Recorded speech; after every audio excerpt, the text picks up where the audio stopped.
ಇತ್ತೀಚಿನ ಸಂಚಿಕೆಗಳನ್ನು ಜಾಹೀರಾತಿನ ಕಿರಿಕಿರಿ ಇಲ್ಲದೆ ನೋಡಿ.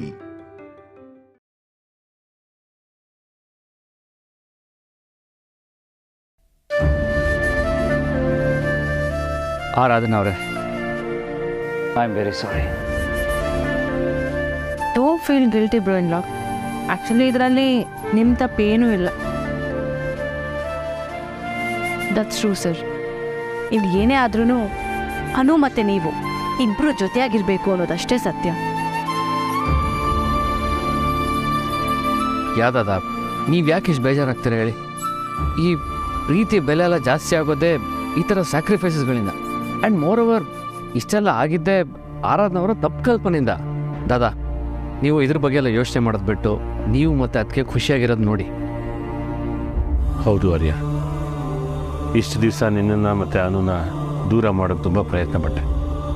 ಆದರೆ ನೀವಿಬ್ಬರು ಈಗ ಜೊತೆಯಾಗಿದ್ರೇ ಬದುಕಿಗೆ ಒಂದು ಅರ್ಥ ಅಂತ ಅನಿಸುತ್ತೆ. ದಯವಿಟ್ಟು ನನ್ನ ಕ್ಷಮಿಸು ಆರ್ಯ. ಇನ್ನು ಮುಂದೆ ನಿನ್ನ ಮನೆಯಲ್ಲಿ ಮನೆ ಕೆಲಸದವನಾಗಿ ಕೆಲಸ ಮಾಡ್ಕೊಂಡಿರೋಕ್ಕೆ ಈ ಪಾಪನ ತೊಳ್ಕೊಳ್ಳೋಕೆ ಒಂದೇ ಒಂದು ಅವಕಾಶ ಕೊಡು.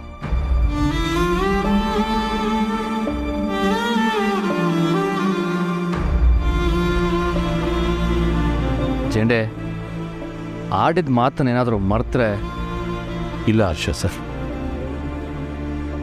ಮತ್ತೆ ನನ್ನಿಂದ ಈ ತಪ್ಪಾದರೆ ನಿಮ್ಗೆ ಯಾರಿಗೂ ನಾನು ಮುಖ ತೋರಿಸಲ್ಲ.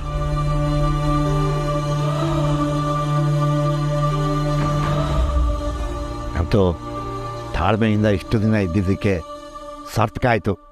ಅನು, ಆ ಹೂವಿನ ಹಾರನ ಕಾಯಿಸೋದ್ರಲ್ಲಿ ಅರ್ಥ ಇಲ್ಲ. ಅದನ್ನು ಅಳಿಯಂದ್ರ ಕತ್ತೆಗೆ ಹಾಕ್ಬಿಡು. ಅಷ್ಟೇ ಅಲ್ಲ, ಜೋಗ್ತವ ಈ ಅರ್ಶಿನ ದಾರ ಕೊಟ್ಟು ಅನುಗೆ ರಾಜಯೋಗ ಅಂತ ಹೇಳಿದ್ಲು. ಆದರೆ ಇದನ್ನು ಕೊಡೋ ಸಮಯಕ್ಕೆ ಅಳಿಯಂದ್ರು ಮನೆ ಬಿಟ್ಟು ಹೋದ್ರು. ಆಗ ಇದನ್ನು ಕೊಟ್ಟರೆ ಅನು ಮನ್ಸಿಗೆ ಬೇಜಾರಾಗುತ್ತೆ ಅಂತ ನನ್ನ ಹತ್ರನೇ ಇಟ್ಕೊಂಡಿದ್ದೆ. ಅಳಿಯಂದ್ರೆ ಇದನ್ನ ಅನು ಕುತ್ತಿಗೆ ಕಟ್ಟಬೇಕಂತೆ. ಸರಿ, ಕಟ್ಬಿಡಿ ಪುಷ್ಪ ಅವರೇ. ಅಯ್ಯೋ ತಡ್ಡಿ, ಅಳಿಯಂದ್ರು ಇಲ್ಲೇ ಇರಬೇಕಾದ್ರೆ ನೀನು ಯಾಕೆ ಕಟ್ಟಕ್ಕೆ ಹೋಗ್ತೀಯಾ? ಕೊಡಿ. ಹೇ ವೇಟ್, ಹೊರಗಡೆ ಎಲ್ಲ ಅರೇಂಜ್ಮೆಂಟ್ ಆಗಿದೆ, ಅಲ್ಲೇ ಹೋಗೋಣ. ಅಯ್ಯೋ, ಹೊರ್ಗಕ್ಕೆ ಇಲ್ಲೇ ಅರೇಂಜ್ ಎಲ್ಲ ಆಗಿದೆಯಲ್ಲ. ಅದರಲ್ಲೂ ದೇವ್ರ ಮನೆ ಮುಂದೆ ತಾಳಿ ಕಟ್ಟಿದ್ರೆ ಇನ್ನೂ ಒಳ್ಳೇದು ಅಳಿಯಂದ್ರೆ. ತಗೊಳ್ಳಿ ಅಂದರೆ ಬನ್ನಿ ಬನ್ನಿ.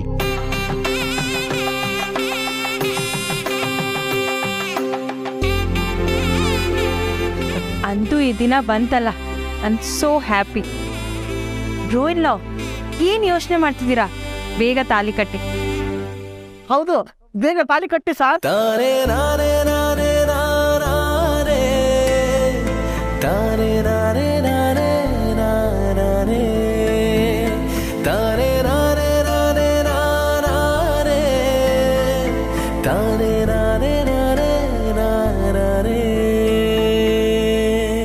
Sir, wait.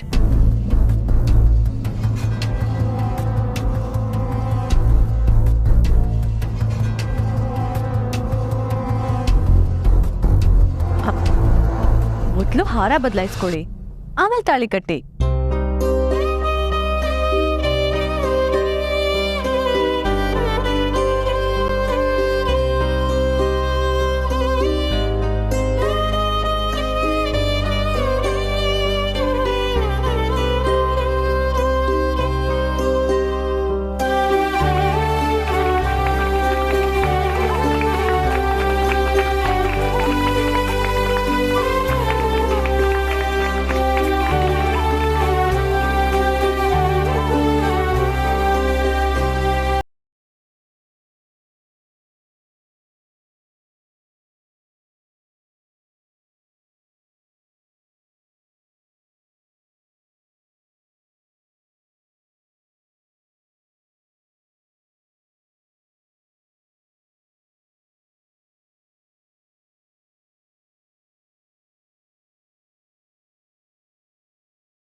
ನಿಮ್ಮಿಬ್ರು ಬಾಳಲ್ಲಿ ಪ್ರೀತಿಯ ಬಂಧನ ಆಗ್ಬೇಕು. ನಿಜ, ನೀವಿಬ್ರು ಜೊತೆಯಾಗೇ ಇರಬೇಕು.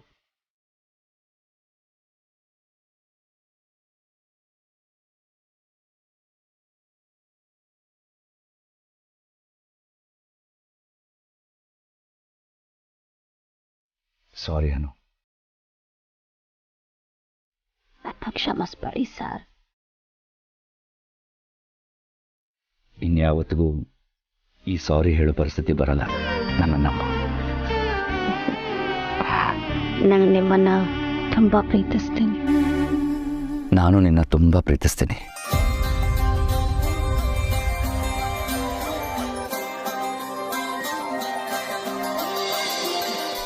ಈ ಕೈನ ಯಾವತ್ತೂ ಬಿಡಲ್ಲ ಅಲ್ವಾ?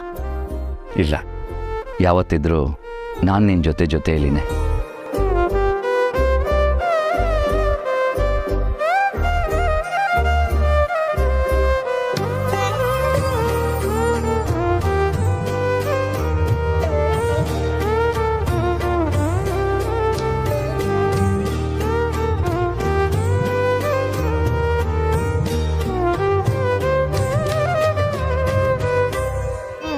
Congratulations, sir.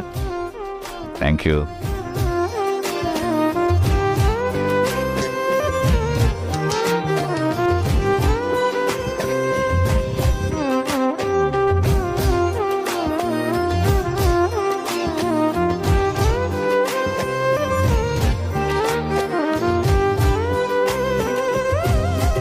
ಮೀರಾ ಮ್ಯಾಮ್, ನಿಮ್ಮಿಂದಾನೇ ಈ ಪಾರ್ಟಿ ಸಿಕ್ಕಿರೋದು. ಅದಕ್ಕಿಂತ ಜಾಸ್ತಿ ಏನು ಖುಷಿ ಅಂದರೆ ಆರ್ಯ ಸರು ಅನು ಮ್ಯಾಮ್ನ ಒಟ್ಟಿಗೆ ನೋಡೋ ಅವಕಾಶ ಸಿಕ್ಕಿರೋದು. Thank you. Enjoy the event. Veera, ನಿನಗೆ ಹೇಗೆ ಥ್ಯಾಂಕ್ಸ್ ಹೇಳಬೇಕು ನನಗೆ ಗೊತ್ತಾಗ್ತಿಲ್ಲ. ಇವತ್ತು ನಾನು ಆರ್ಯ ಸರ್ ಒಂದಾಗಿರೋದಕ್ಕೆ ನಿನ್ನ ಶ್ರಮ ತುಂಬಾ ಇದೆ ಮೀರಾ. ಆಮೇಲೆ ಆರ್ಯ ಸರ್ ಬಗ್ಗೆ ನೀನು ನನ್ನ ಹತ್ರ ಮಾತಾಡೋದಕ್ಕೆ ಬಂದಾಗೆಲ್ಲ ನಾನು ನಿನ್ನ ಹತ್ರ ತುಂಬ ರೂಡಾಗಿ ಬಿಹೇವ್ ಮಾಡಿದ್ದೀನಿ. I am sorry. ನೀವಿಬ್ರು ನನಗೆ ಥ್ಯಾಂಕ್ಸ್ ಸಾರಿ ಅಂತೆಲ್ಲ ಹೇಳ್ತಾ ದೂರದೊಳಗೆ ಮಾಡ್ತಾ ಇದ್ದೀರಾ ಅಲ್ವಾ? ಅರೆ ಇಲ್ಲ, ಹಾಗಲ್ಲ. ಇದು ನನ್ನ ಡ್ಯೂಟಿ. ನೀವಿಬ್ಬರು ಯಾವಾಗಲೂ ಜೊತೆಯಾಗೇ ಇರಬೇಕು ಅನ್ನೋದು ನಮ್ಮೆಲ್ಲರ ಆಸೆ. ನಿಜ ಆರ್ಯ ಸರ್, ಇವಾಗ ಹಿಡ್ದಿರೋ ಅನು ಮ್ಯಾಮ್ ಕೈನ ಯಾವುದೇ ಕಾರಣಕ್ಕೂ ಬಿಡಬಾರ್ದು. ಖಂಡಿತ, ನೀನು ಯಾವತ್ತೂ ಬಿಡಲ್ಲ. ರಶ್ಮಿ, ನೀವು ಫುಡ್ ಕೌಂಟ್ರ್ ಹತ್ರ ಇರಿ, ನಾವೆಲ್ಲ ನಿಮ್ಮನ್ನ ಅಲ್ಲೇ ಬಂದು ಜಾಯ್ನ್ ಆಗ್ತೀವಿ.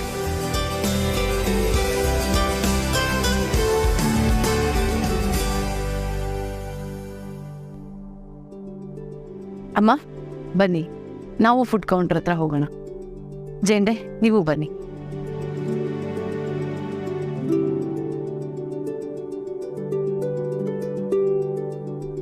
ಏನಾಯ್ತು ಜೇಂಡೆ? ನಮ್ಮ ಕಡೆ ಒಂದು ಮಾತಿದೆ ಮಿರಾಜಿ, ಮಾಡಿದ ಪಾಪಕ್ಕೆ ಮನವೇ ಸಾಕ್ಷಿ, ತೋಡಿದ ಬಾವಿಗೆ ಜಲವೇ ಸಾಕ್ಷಿ ಅಂತ. ನಾನು ನಿಮ್ಮ ನಂಬಿಕೆನ ದುರುಪಯೋಗ ಪಡಿಸ್ಕೊಂಡ್ಬಿಟ್ಟೆ. ನಿಮ್ಮ ಹತ್ರ ಕ್ಷಮೆ ಕೇಳಕ್ಕೂ ನನಗೆ ಮುಖ ಇಲ್ಲ.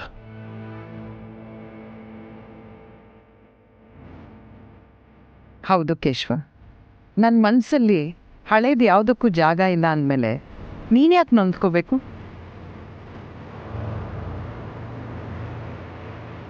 ಜೇಂಡೆ, ನೀವು ಹೀಗೆ ಕೈಯೆಲ್ಲ ಮುಗಿಯೋ ಅವಶ್ಯಕತೆ ಇಲ್ಲ. ನಾವೆಲ್ಲರೂ ನಿಮ್ಮನ್ನ ಈಗ ಚೇಂಜ್ ಆಗಿರೋ ಹೊಸ ಜೇಂಡೆ ಆಗಿ ನೋಡ್ತಾ ಇದ್ದೀವಿ. So you don't have to worry. ಬನ್ನಿ, ಊಟ ಮಾಡಿ ನಡೀರಿ. ಮೀರಾ, ಸೊ ನೀನಿಲ್ಲದೆ ಇದ್ದಿದ್ರೆ ಈ ಆರ್ಯವರ್ಧನ್ ಆಗೋದಕ್ಕೆ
ಆರ್ಯ, ಅವರೆಲ್ಲ ಊಟ ಮುಗಿಸ್ಕೊಂಡು ಒಳಗೆ ಬರ್ತಾರೆ, ನೀವು ನಡೀರಿ. ಅಮ್ಮ, ನಾನೊಬ್ಬ ವಿಶೇಷವಾದ ವ್ಯಕ್ತಿಗೆ ಕಾಯ್ತಾ ಇದ್ದೀನಿ. ಓ, ನೆನ್ಸ್ಕೊಳ್ತಿದ್ದಾಗೆ ಅವರೇ ಕಾಲ್ ಮಾಡ್ತಿದ್ದಾರೆ. ಎಲ್ಲಿದ್ದೀರಾ? ಹಾಂ, ಬಂದೆ. ಯಾರಿರ್ಬೋದು? ನೋಡೋಣ, ಬಂದೆ.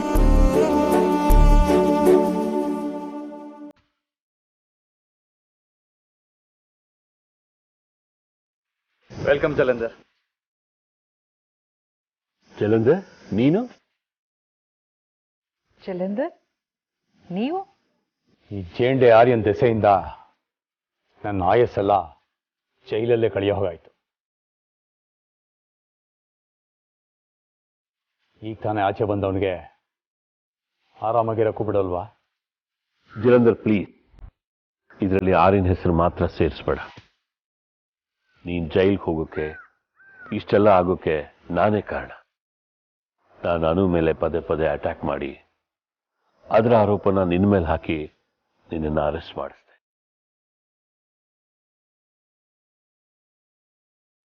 ಇದರಲ್ಲಿ ಆರ್ಯನ್ದೇನು ತಪ್ಪಿಲ್ಲ.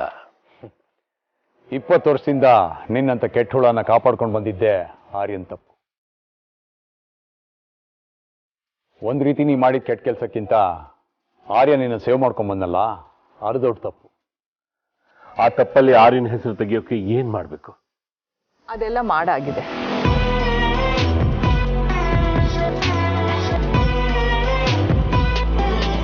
ಏನೂ ತಪ್ಪಿಲ್ದೆ ಪದೇ ಪದೇ ಜೈಲ್ಗೆ ಹೋಗ್ತಿದ್ದ ಜಲಂಧರ್ನ ಬಿಡುಗಡೆ ಮಾಡಿಸು ಅಂತ ಆರ್ಯನಿಗೆ ನಾನೇ ಹೇಳಿದ್ದೆ. ಆರ್ಯನೂ ಹಾಗೆ ಮಾಡ್ದ. ಇವಾಗೆಲ್ಲ ಕ್ಲಿಯರ್ ಆಗಿದೆ ಕೇಶವ. ಜಲಂಧರ್, ನಮ್ಮ ಮನೆಯಿಂದ ನಿಮಗೆ ತುಂಬ ಅನ್ಯಾಯ ಆಗಿದೆ. ಇದನ್ನು ಹೇಗೆ ಬಗೆಹರಿಸ್ಬೇಕು ನನಗೆ ಗೊತ್ತಿಲ್ಲ. ರಾಜಾ ಸಾಹೇಬ್ರಿಗಿದ್ದಿದ್ರೆ ತುಂಬ ನೊಂದ್ಕೊಂಡಿರೋರು. ಇವಾಗ ಇದಕ್ಕೆ ನಾನು ಮಾಡೋಕ್ಕಾಗೋ ಒಂದೇ ಒಂದು ಪರಿಹಾರ ಏನು ಅಂದರೆ, ಮತ್ತೆ ನೀವು ನಮ್ಮ ಕಂಪ್ನಿ ಜೊತೆ ಕೈ ಜೋಡಿಸೋದು.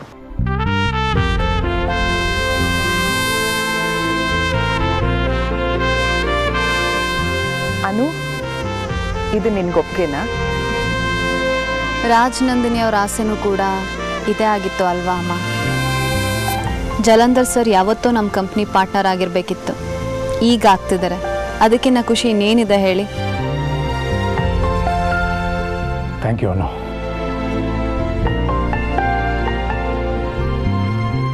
ಎಲ್ಲ ಒಳ್ಳೆ ಕೆಲಸಗಳು ನಿಧಾನ ಆದರೂ ಸರಿಯಾಗಿ ಆಗತ್ತೆ. ಕೇಶವ, ಜಲಂಧರ್ನ ಒಳಗೆ ಕರ್ಕೊಂಡು ಹೋಗು.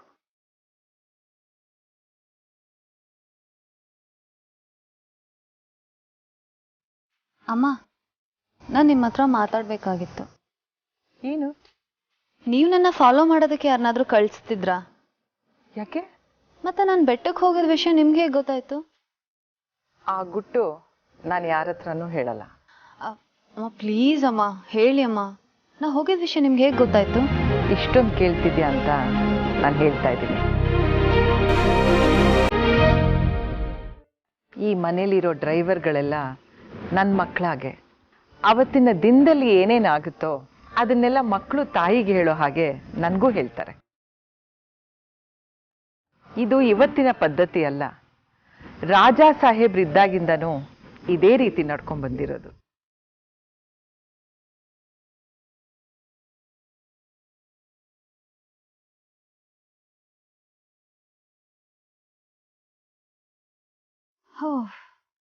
ನಾನಿಲ್ಲಿ ಕಲಿಬೇಕಾಗಿರೋದು ತುಂಬಾನೇ ಇದೆ. ಏನು ಕಲಿಬೇಕು ಹೇಳು, ನಾನು ಕಲಿಸ್ತೀನಿ. ಬೇಕಾಗಿಲ್ಲ. ನನ್ನ ಮೇಲೆ ಕೋಪನಾ? ಕೋಪ ಅಂತ ಏನೂ ಇಲ್ಲ. ನೀವಿನ್ ಮುಂದೆ ಯಾವತ್ತೂ ನನ್ನ ಬಿಟ್ಟು ಹೋಗಲ್ಲ ಅಲ್ವಾ? ನಾನು ಉಸಿರಿರೋವರೆಗೂ ಈ ರಾಜನಂದಿನಿ ವಿಲಾಸದಲ್ಲೇ ಇರ್ತೀನಿ. ಅದು ರಾಜನಂದಿನಿ ರೂಮ್ನಲ್ಲೇ.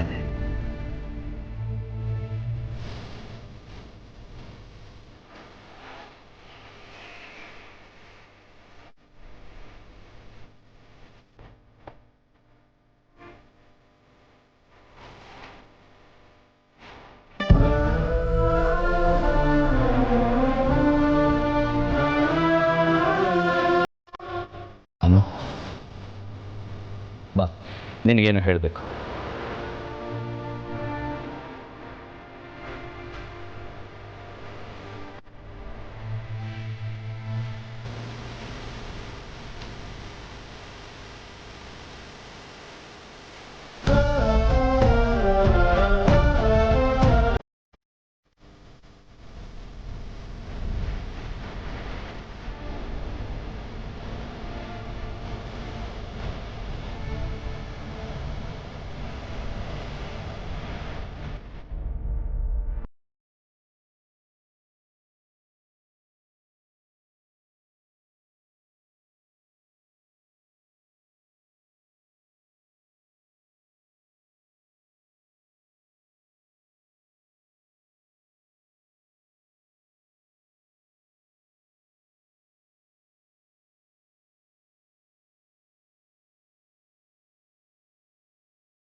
ಮಾತಾಡಬೇಕು ಅಂತ ಕರ್ಕೊಂಡು ಬಂದು ನನ್ನ ಮತ್ತೆ ಆ ಫೋಟೋನ ಯಾಕೆ ಹೀಗೆ ನೋಡ್ತಾ ನಿಂತಿದ್ದೀರಾ?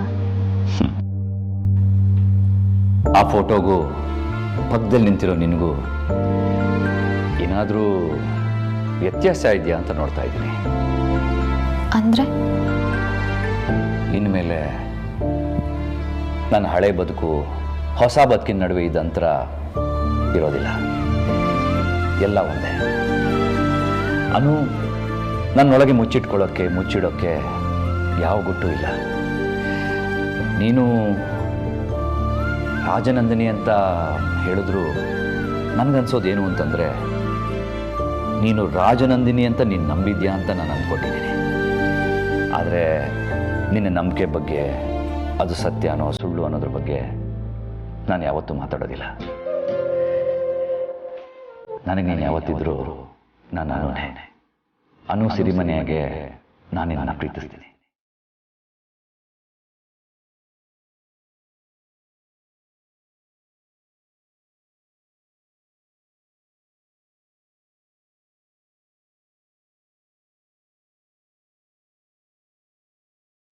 ರಾಜನಂದಿನಿ ನನಗೆ ಹೊಸ ಬದುಕು ಕೊಟ್ಟರು. ಆ ಬದುಕಿಗೆ ಅರ್ಥ ನೀನು ಕೊಟ್ಟೆ. ಈ ಸುಂದರವಾದ ಬದುಕನ್ನ ಇನ್ಯಾವತ್ತೂ ಹಾಳು ಮಾಡ್ಕೊಳ್ಳೋದಿಲ್ಲ. ಇದನ್ನ ರಾಜನಂದಿನಿ ಸಾಕ್ಷಿಯಾಗಿ ಹೇಳ್ತಾ ಇದ್ದೀನಿ.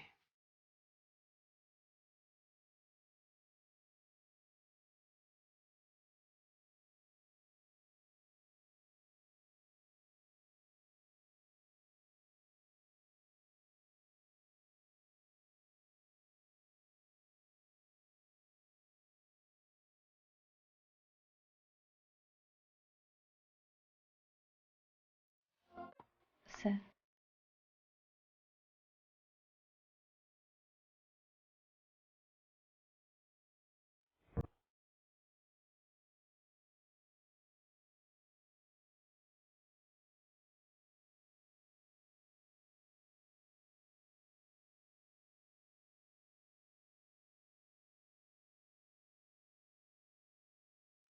ಸರ್, ಇನ್ನು ಯಾವುದೇ ಸಂದರ್ಭ ಬಂದರೂ ನೀವು ನನ್ನನ್ನು ಬಿಟ್ಟು ಹೋಗಬೇಡಿ. ನೀವಿಲ್ಲದೆ ತುಂಬ ಅಂದರೆ ತುಂಬ ಸೋತ್ಬಿಟ್ಟಿದ್ದೀನಿ. ನಿಮ್ಮನ್ನು ಒಂದು ಕ್ಷಣ ಬಿಟ್ಟಿರೋದಕ್ಕೂ ನನಗೆ ತುಂಬ ಕಷ್ಟ ಆಗತ್ತೆ. ನನಗೂ ಅಷ್ಟೇ ಅನು, ನಿನ್ನನ್ನು ಬಿಟ್ಟಿರೋದಕ್ಕೆ ಸಾಧ್ಯನೇ ಇಲ್ಲ. ಇಷ್ಟು ದಿನ ಆಗಿದ್ದಕ್ಕೆ ನನ್ನ ಕ್ಷಮಿಸ್ಬಿಡು. ನಾನು ನಿಮಗೆ ತುಂಬಾ ನೋವು ಕೊಟ್ಟಿದ್ದೀನಿ ಸರ್. ನೀವು ನನ್ನನ್ನು ಕ್ಷಮಿಸಿ. ಈ ದಿನಕ್ಕೋಸ್ಕರ ನನಗೆಷ್ಟು ಕಾಯ್ತಿದೆ ಗೊತ್ತಾ? ನಿಮ್ಮ ಮಾತನ್ನು ಕೇಳಿ ನನಗೆ 7 ಜನ್ಮಕ್ಕೆ ಆಗುವಷ್ಟು ಸಮಾಧಾನ ಸಿಗ್ತದೆ. ಕೈ ತಪ್ಪಿ ಹೋಗ್ತದೆ ನನ್ನ ಬದುಕು, ಮತ್ತೆ ನನಗೆ ಸಿಗುತ್ತೆ ಅನ್ನೋದೇ ಆದರೆ ಇನ್ನು ಮುಂದೆ ನನ್ನ ಅಮೂಲ್ಯವಾದ ಬದುಕಲ್ಲಿ ಯಾವುದೇ ತಪ್ಪು ನಿರ್ಧಾರಗಳನ್ನು ನಾನು ತಗೊಳ್ಳಲ್ಲ sir. I love you sir.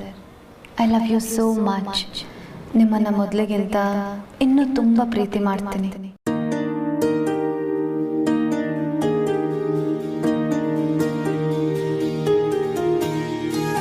ನಾನು ಅಷ್ಟೇ. ಐ ಲವ್ ಯು ಟು ಅನು.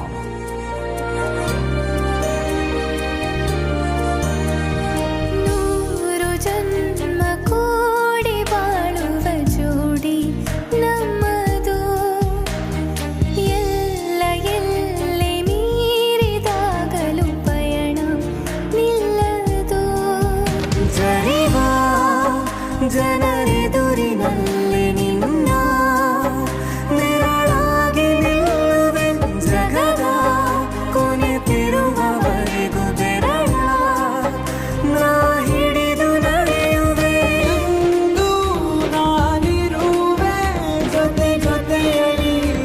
ಬೇಗ